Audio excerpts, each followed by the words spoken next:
kabajamtoota hawwan keenya hawwan barattoota keenya kabajamtoota abbootii amantaa kabajamtoota duuwwan keenya kabajamtoota keessummoota keenya kabajamtoota bulchitoota bulchiinsa aanaa keenya jalqaba irratti asitti walitti qabamnee barattoota keenya deeggaruudhaaf dhaabbanni keenya tola ooltummaa siriichiriin jedhamu dhaabbata tola ooltummaa burqaa sadeenii jedhamu yeroo jalqabaatiif dhaabbata biyya keessaa beekee kan uummata isaa gargaaruudhaaf karooraa fi sagantaa baafateen milkaa'ee arraas bahee akka aanaa keenyaatti araddoota hanqaa irra saganteeffate araddaa malkaa jabduu araddaa burqaa mitee araddaa odaa mudaatii fi araddaa aanannoo miteet irratti barattoota harka qalleeyyii akka waggaa kanaatti jiraniif barattoota 1,600 fi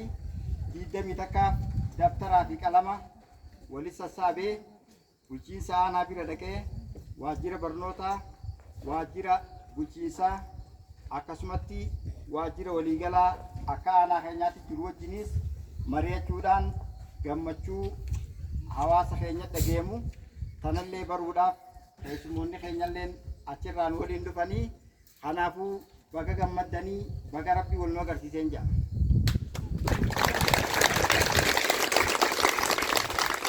Ammana eegaan jee dubbiillee isinitti hin dheeressu dhaabbanni keenya isinii ibsuudhaaf wantoota baay'ee irratti hawaasa keenya cinaa dhaabbachuudhaan hawaasa keenya bu'uuraalee misoomaa adda addaa gama barnootaatii fi fayyaatiinis deeggaruudhaaf dhaabbata hundaa'e waan ta'eef isinilleen akkasii kana hubattanii hojiilee misoomaa barnootaa fayyaati irratti xiyyeeffannoo gama keessanii kennuudhaan keessaahuu bu'uurri waa hundaa barnoota waan ta'eef ilmaan keessan akka barnoota irraa hambifne ilmaan keessan akka barnoota irra jajjabeessitan amaanaa tana isinii dhaammachaa nutilleen waan isin barbaachisa waan isinitti haajamtan hundaa'uu obboleeyyan keessan kanneen bakka adda addaa jiranii fi dhaabbilee adda addaatirraa halkanii guyyaa osoo hin jehin hojii teenyallee osoo hin jehin ilmaan keenyaaf carraaquudhaaf qophii ta'uu isinii ibsa.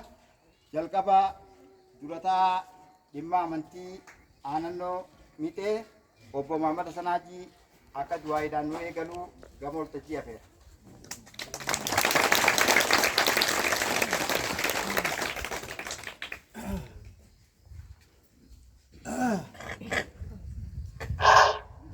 الحمد لله وحده الصلاة والسلام على من لا نبي بعده وبعد السلام عليكم ورحمة الله وبركاته.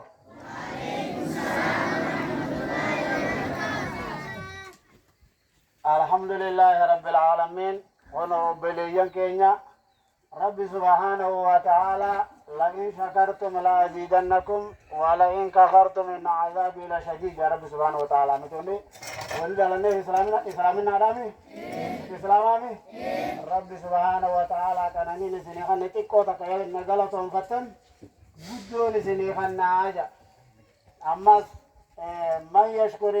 من لم يشكر الناس لم يشكر الله نمني قلت نمان بين قلت ربي اللي بيغوجا وبليين كي يكون عقلتهم وبليين كي يكون عقلتهم عقلتهم جا وبليين كي عقلتهم كان لفاني وانت نفيدني نودف كن عقلتهم عمري عاديراتن خيسان دوب جيران اللي عمري عاديراتن أما اللي ورت فواتان غفوني في قرتي غفاني ساندورا دابت غفونا عفوتو دلاني عفودو دلاني عفودو تقوم ما خينا ربنا عاجمسو تقوم ما خينا ربنا عاجمسو برنوتا خينا فينتا ربنا عباسو أمة وابرت خنقنتي قنتا خناف وايا دخاني هجري بروتيف قنتا خناف قرتي فايدات وجولي تنخيس برباد ملفاتين أمة خناجيس إقلال جولي دائما نخيسة برباد أمي ثاني خوني سما وني دوبا واتا سرقف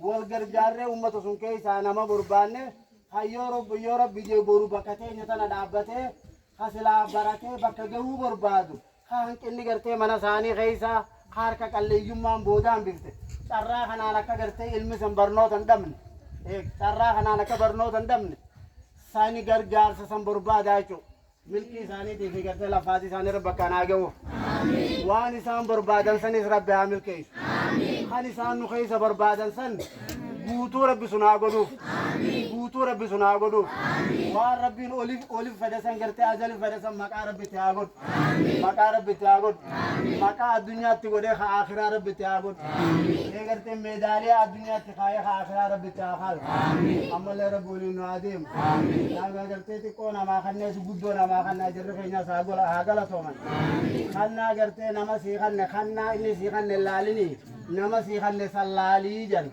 لا دفتر هم خنا اللالي ناجمي أمة خنا لا لفاتي سان الرابقة سان باني رادفن سنيفو أمة كنا خنا ربي نملي عمري ربي نواديري كنا خنا ربي نواد دمي إنسان دو بجرو هكذا سنيس ربي نواد دمي والغرغارتي جبرين أربعة جاني جبرين برسال الله فتورا نكر تجبرين جبرين الله فتورة هوغاني في ولي فردي جبي سني ميشيران أربعة جان makasih mere warra wal gargaare akkasitti gartee tabba jabduullee boo rabbi nu haa godhu laga jabaa cehu rabbi nu haa godhu amiin amiin amiin subhaana rabbika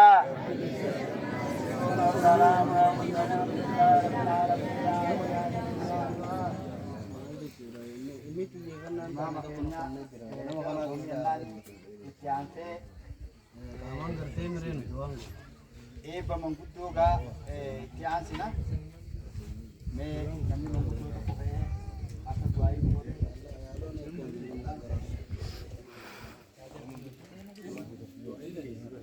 لا خد جنة وقت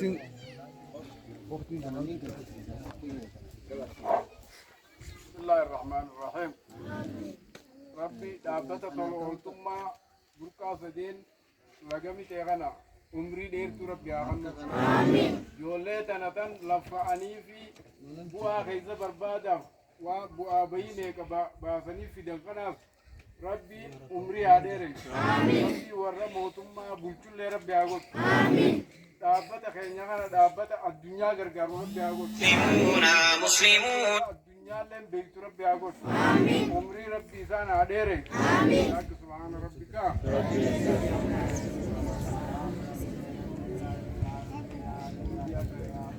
eegaa mana inni hawaasa keenya galatoomaa maqaasitti akkanan nu eeydanii nutilleen gaa labbaatii teenya dadhabbii teenya dadhabnellee gammachuu uummata keenyaa arguudhaanii gammanna kanatti aansee gaafatamaan waajjira bulchiinsaa aanaa jaarsoo obbo Taajuu Muhammadoo ibsa gabaabaa ergaa galateeffannaa akka nuu dabarsanii gara waltajjii afeera.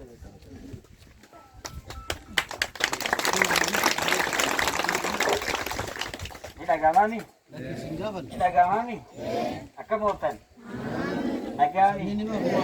Ani gammachuu guddoo tokkotu natti dhagahame jalqaba osoo gara dhaabbatichaan dhufin amata barsiisaa asii ture amata lama barsiisaa asii ture amma 13 booda dhaabbata kanaa wajjiniin asitti deebuu biyyaaf dura gammachuu guddaatu natti dhagahame.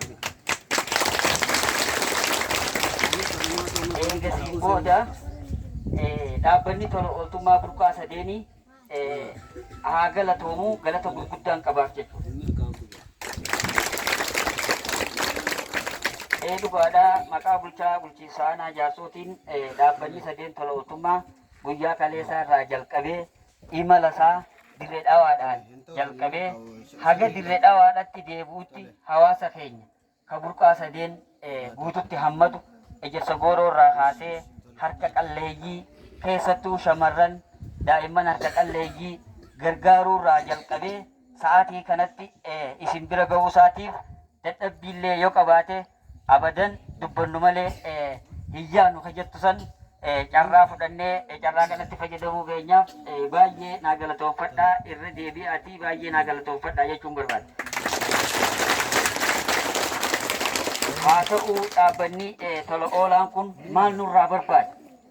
Maal nurraa barbaada? Nutoo maal isaanirraa barbaadna waan jettu san hawaasni keenyaa sirriitti nu hubatanii tola ooltummaan dhaabbanni kun ka burqaa sadeenii kun humaa waan nurraa barbaadu qabu.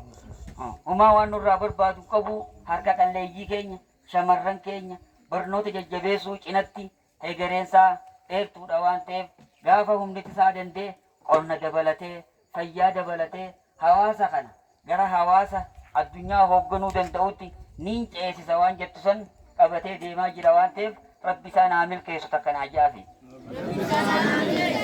Eegaa akkasumas sirriidha dhaabbanni kun dhaabbata hegeree dheeraa qabuu fi akkuma jenne san ganamarraa kaasee kaayyoo isaa nu himaa ture.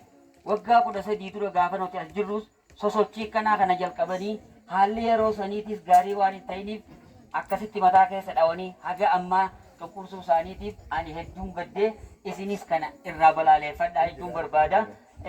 Itti aansee dhaabbanni kun sirritti araddoota qabnu afran keessatti burqaa sadeen kan jennu kana dabalatee guyyaa kaleessaarraa kaasee akkuma reefu jenne san sochii isaa gubbaarraa jalqabee hangasitti dhufuu isaatiif hedduu galata guddaan qabaa fi isinis sirriidha.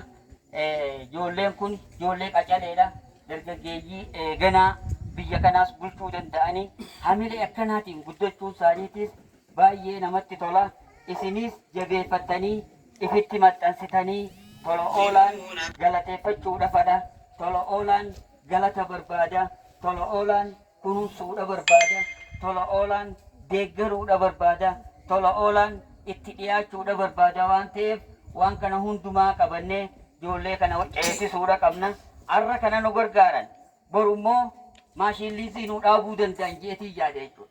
Har'a kana nu deeggaran kan nu deeggaran ilaaluu caalaa ilaalcha isaaniitiitu waa hunda mo'a waan ta'eef ani carraa kana argadhee qaama kanaa wajjiniinis asitti dhiyaadhee dubbachuu kootiif baay'een galateeffadhaa.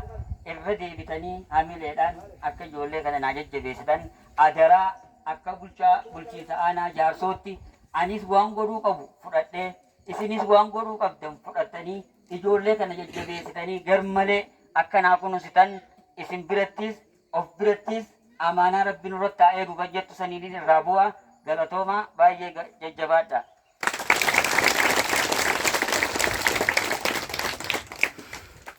Mee taraa takka hamilee naatti deebisaa. Keessumaa amatti aansuudhaan gaafatamaa waajjira barnootaa aanaa keenyaa obbo Taajuu Tunee inninis ergaasaa akka nu dabarsu gamanaaniin afeeraa hamileen naatti madda.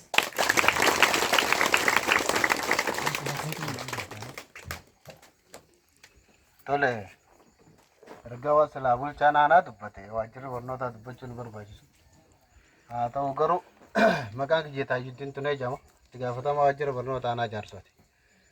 Kanaaf guyyaa har'aa kana asitti argamneef akkuma namuu argitan kana dhaabbata tola oolaa burqaa sadeen jedhamu kun dhaabbata nu keessaa madde kan aannaannoodhaa madde kan odaa mudaatii madde akkasumas burqaa mixeetii fi malkaa jabduu keessaa madde humna teenyaa jechuudha yookaan NGO yookaan non governmental organization akkuma jaansan NGO tan nuti ofii keenyaa dhaabbannee jechuudha. Akkasuma mi jiran. Kanaaf obboleeyyan keenya kan asii baratanii abbootii teenyatan asoonii fi miila duwwaa deemanii nu barsiisan tana keessaa ilmaan daddalatan kanneen hegeree boruu ta'an kan biyya tana boru utubanii qaban sababa daftaraa fi qalama dhabanii mana barnootaatirraa akka hin hafne obboleeyyan keenya deeggarsa kana kan kana fakkaatu kana asoo isaan gahee asoon taane kanneen qabanii fi obboleeyyan keenya kanneen iddoo biraa jiranii wajjin illee qunnamtii taasisanii sadarkaa tanatti qopheessanii isiniin ga'anii jiranii jechuudha. Mi'a milennaa galateeffadha. Ammallee irra deebi'ee dhaabbata kanaan baay'ee galatoomaa jechuun ni barbaada. Dhaabbanni kun reefu amma lafa qabachaa jira. Amma daaddee jechaa jira jechuudha. Yeroo jalqabaatiif ji'a tokko son guutiin torbee lamaan darban keessatti kan qunnamanii maal si gargaaraan dhufanii maaltu rakkoon jira jedhanii dhufanii akka waajjira barnootaatitti bara kana akka tasaa tahee bara dabraarri qilleensaatti qashoo rakkoo waan qabuuf ijoolleen waan dabtaraa fi qalama mana barumsaa ittiin seenuu dandeessu irratti barataa 1,620 takka manneen barnoota araddaa kana keessa jiran yookaan burqaa sadeen kana keessa jiran mana barnootaa jiran keessaa guutummaadhaan galmeesseen kanneefi jechuudha. Isa kana torbee lama keessatti qabatanii iddoo kana dhiyaatanii jirani mana barnoota malkaa jabdu mana barnoota kooraa miti mana barnoota waachuu miteetii fi mana barumsa aanannoo miteetii irratti bifa kanaan qabatanii dhiyaatanii jiranii amma asirra deebi'aa naa galateeffadha. Hunda olitti ergaa wanta kanaa maalii jennee halaallu taate lammiin kun boru kan biyya bulchu jiru yeroo ammaa tanaa keessatti lammii Oromooti. Hundee Oromoo kan ta'e madda sirna gadaa kan ta'e abbichuudha jechuudha. Borummoo namni biyyattii tana harkaa fuudhee nu harkaayis fuudhee bulchu hawaasa kana keessa hawaasa mana barnootaa kana keessa jiru daa'imman kanaa jechuudha. Kanaaf hawaasni keenyas kana hubatee daa'imman kun sirnaan baratee boru bakka teenya tana bu'ee kanaa olitti obboleeyyan isaatis gargaaree kanneen birootiif of bira dabree kan biraatiif akka gahutti akka baratuu fi barnoota isaati irratti xiyyeeffannoo olaanaa kanneen akka itti baroota dabran kana keessa deemaa turre osoo hin taane xiyyeeffannoo keenya olaanaan fedhii biyya alaa osoo hin taane biyyattii teenya keessa teenya jijjiirama fiduu ni dandeenya meera jedhuun ijoollee of jala guddifne kan qaamaan as teenyu hamileen ala yookaan godaansa biyya alaa yookaan biyya arabaa osoo hin taane biyyattii teenya keessatti ijoollee jajjabduu oomishne dhaloota boruutiif qopheessuu ni dandeenya meera jedhuun ijoolleen tokko pooyitee kaatee deeggarsa kana fidde waan ta'eef isinis imaanaa kana fudhattanii hamilee alarraa san gara keessaatitti deebiftanii xiyyeeffannoo barnoota keessanirraa kannitanii baratanii ijoollee tanallee yooniif gammachiiftan galata ijoollee tanaa deebisuun ni danda'ama. Ijoolleen tun tirfiin biraa kan qabdu hin jiru tirfiin isii tan. Waliif gallame baleeyyan manguddoonis kana naa hubachuu qabdi jechuudha. Tirfiidhaa fi dhaabbata tola oolaa jechuun maal jechuudha? Bu'a malee isa jechuudha. Bu'aadhaaf osoo hin taane qarshii 10 achiifitee 20 as gurgurachuudhaaf bu'aansa dhaloota kanaa jechuudha. Kanaaf dhaloonni kun deeggaramee yooniif hin jijjiiramne ta'e bu'aan qabu dhaabbanni kun. Dhaabbanni si keessaa bee irra dhufe waan hin qabuunis bira dhaabbadhaa barnoota irraa fiduu bandeebiin sinjee kanaa olitti wanni hafne dhugaa dubbachuudhaaf baay'ee na dhagame waan ta'eef kanaa olitti wantoota biraa dubbachuu hin danda'u waan ta'eef isinillee bifa kanaan qophooytanii hamileedhaan sa'aatila kana teessanii haawwan keenya daa'imman manguddoon abbootiin amantaa iddoo kana teessanii akka nu eeguu keessaniif baay'ee galatoomaa jechuun barbaada. Amma asirra deebi'anis baay'een isin kabaja baay'een isin jaaladha galatooma.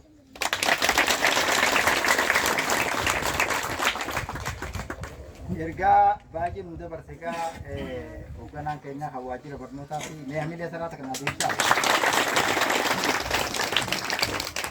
Itti aansuudhaan bulchaa Araddaa Aanannoo Mitee obbo Taajuu Abdoo Shaqiitis asitti argamee qophii bareedduu tana godhee hawaasa kanallee walitti qabee dhufuu isaatiin innilleen ergaa kan nu dabarsu itti aansee ammaas itti gaafatamaan walii qabaa walta'aa toloontummaa yookaan dhaabbata toloontummaa Sibiil Abdii Ahmad Adamis ibsaa isiniif godha waan ta'eef meegaa gama dhaabbataatti deebisuu fedha.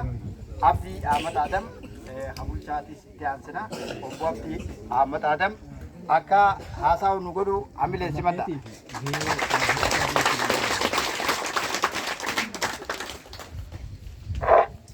Dhaga'amame? Ayyaa akkam warraafatan? Nuuf kolchaa xiqqoolni turrelleedha. Karaa dheeraa deemnee dhufne waan ta'eef turuu keenyaaf dhiifama isin gaafanna. Yaada bal'aa biraan qabanillee waan silaa waldiinnu kun deemuuf maraa'u obboleeyyan kiyya yookaan jaalawwan kiyya martinuu dubbatanii jira waan ta'eef dhaamsuma tokko qofaan qaba. Tokkichaan maali? Ijoolleen harma teessuu kun marti amma namni guddaan hin jiru. Baay'inaan ijoolleedha wanni jiru waan ta'eef barumsa irratti jabaachuu wanni guddaan. Dhaabbanni keenyaas wanni irratti xiyyeeffate barnoota akka kaayyootti waa sadii qabaatullee akkuma gartee dura irratti qabee jirutti barumsa fayyaa fi akkasumatti gartee dinagdeedha. Sun itti deemna dhawaataan kan itti deemnu ta'a. Ammaaf garuu kan fardiidha.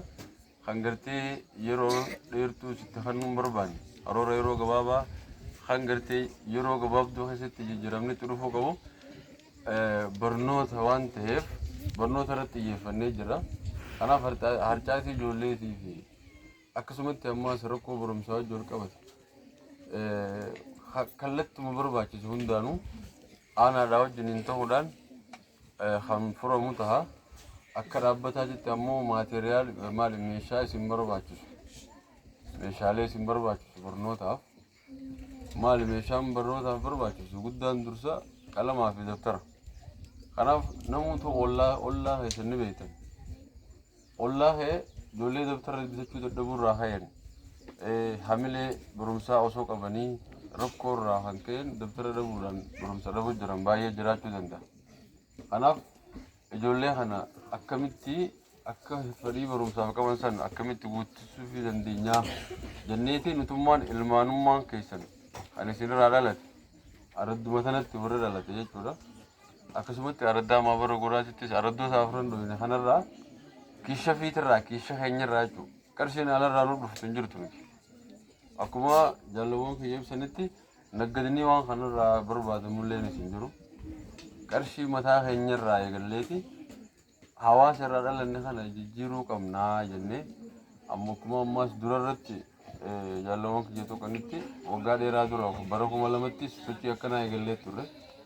Kanaaf amma immoo yeroonis waa hundaa yerootu deeman waan ta'eef yeroo itti dammeenee itti fayyadamnu waan taateefu hawaasni keenya akka araddaa kanaatitti manguddoonis hawwanis walaa daa'imman kun isin martinu barumsa irratti jabaadhaa'edha. Gabaabsee onneen jechuu barbaadu galatooma.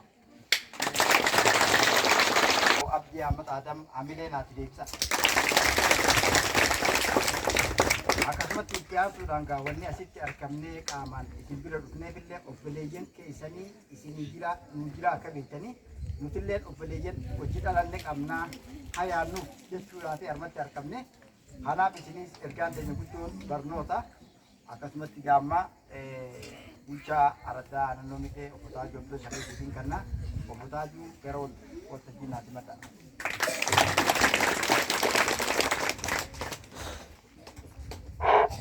Yaada dheeraa osoo hin qaban ta'in jarreen keessummaan nu dhufe kun waa baay'eedha haasawanii kanaaf hanqaceellottiin gammadee mee jara kana hamilee naa kannaaf itti deddeebisaa mee hamilee naa kannaaf kanaaf keessummaan teenya waan gaariidhaan hojjettee waan amma dura takkaa agarreen beeyne saniitu har'a araddaa sadeen keessatti nu mul'ate jechuudha. Kanaaf warra bara dheeraa akkanatti irratti hojjetee yeroo dheertuu umrii dheertuudhaan irratti hojjetee achi gaggeeffamu san rabbi nu haa godhu. Ijoolleelee teenya tanallee rabbi bakkaan nu haa gahu. Ijoolleelee teenya tana rabbi bakkaan nu haa gahu. Ibana dadhabbii jiranii dadhabbii irraa baafna nageen nu oola. Mee san xumurree jirra. Ali Ahmad saniifiin kan namee waan Jariin isin dadhabe. Duraan dursee bakka nagaa dhuftaniin anis keessummaa tanaan jechuu ni barbaada. Hamileen hin jirtu. Kanaafuu keessummaa afaan gurguraa itti naasaawanii shaqiif godhuunis ni barbaachisa moo hin barbaachisu. Kanaafuu hamileedhaan. Kanaafuu keessummaa teenya gara afeerraa laaqanaa itti akka deeman gargeessaa jenna hamileedhaan.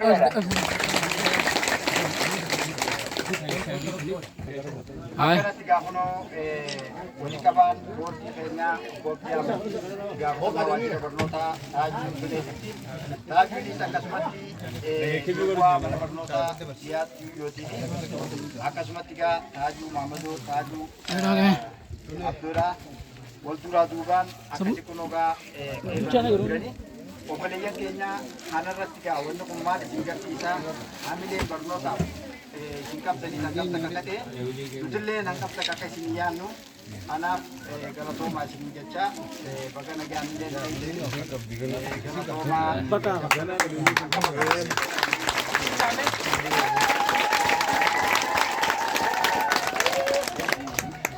Galatooma. Jara gattee isin. Keessummaa shaqiif godhaame.